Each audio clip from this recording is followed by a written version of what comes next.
Hello दोस्तों, Himanshu study IQ में स्वागत है। आईटीआई इलेक्ट्रिशियन वालों के लिए फर्स्ट ईयर वालों का ये प्रैक्टिस सेट। नीचे दिए गए व्यक्तिगत रक्षक उपकरण का नाम क्या है?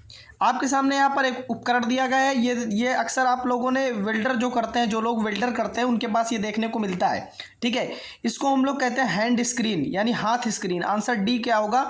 करेक्ट होगा। ये गलती से किसी बच्चे ने लगा दिया है। ठीक है, यहाँ पर क्या होगा? हाथ स्क्रीन यानी कि डी हमारा क्या होगा? करेक्ट होगा। आप अच्छे से पहचान लीजिएगा, पेपर में सभी क्वेश्चन आए हुए हैं।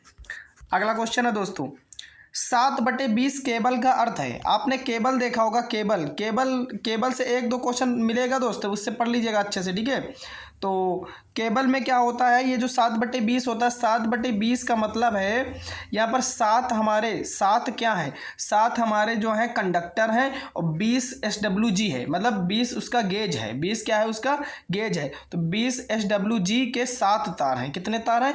ये जो पहले लिखा होता है ये तार को बताता है कि उसके अंदर कंडक्टर कितने हैं, और जो बाद वाला होता है ये हमारा बताता है उसका गेज क्या है।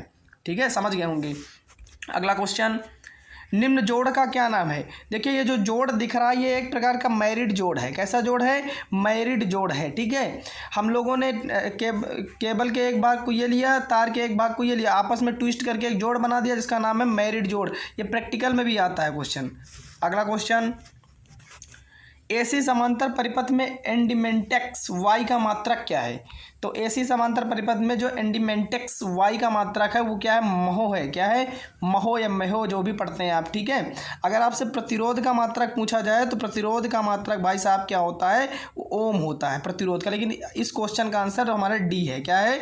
डी। अगला क्वेश्चन है, डिस्चार्ज बैटरी का आंतरिक प्रतिरोध क्या है? डिस्चार्ज, मान लीजिए हमारे पास क्या है? एक बैटरी है। ठीक है, एक प्लस पॉइंट एक माइनस पॉइंट, और ये क्या है? डिस्चार्ज है। तो इसका जो आंतरिक प्रतिरोध है ना, जो हमारा रेजिस्टेंस है उसके अंदर का, वो क्या हो जाता है? बढ़ जाता है। क्या हो जाता है? बढ़ जाता है। ठीक है, वो डिस्चार्ज बैटरी का बढ़ जाता है।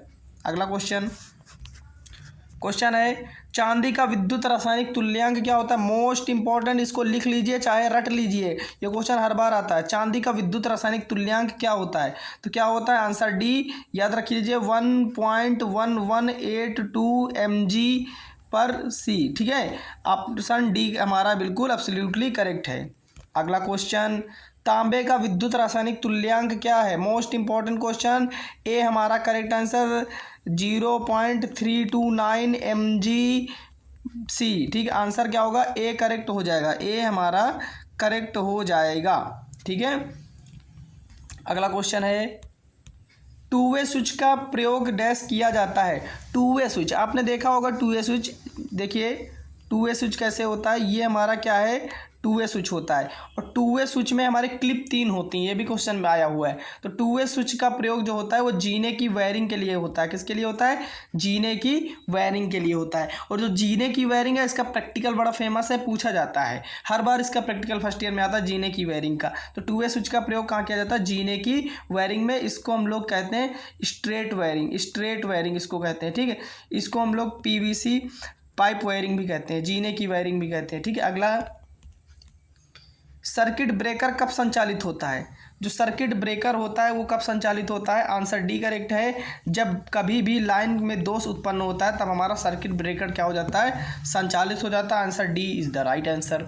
अगला है, MCCB कितने एम्पियर तक कार्य करती है? तो MCCB कितने एम्पियर तक कार्य करती है? आंसर बी, 25 एम्पियर से लेकर, कहाँ से? 25 एम्पियर से लेकर 2500 यानी 2500 एम्पियर तक क्या करती है? ये वर्क करती है। कहने का मतलब है बी बिल्कुल एब्सोल्युटली करेक्ट है। ठीक है, तो ये रहे हमारे इलेक्ट्रीशियन के क्वेश्चन। हिमांशु स्टडी आईक्यू को सपोर्ट एंड शेयर करें। जय हिंद।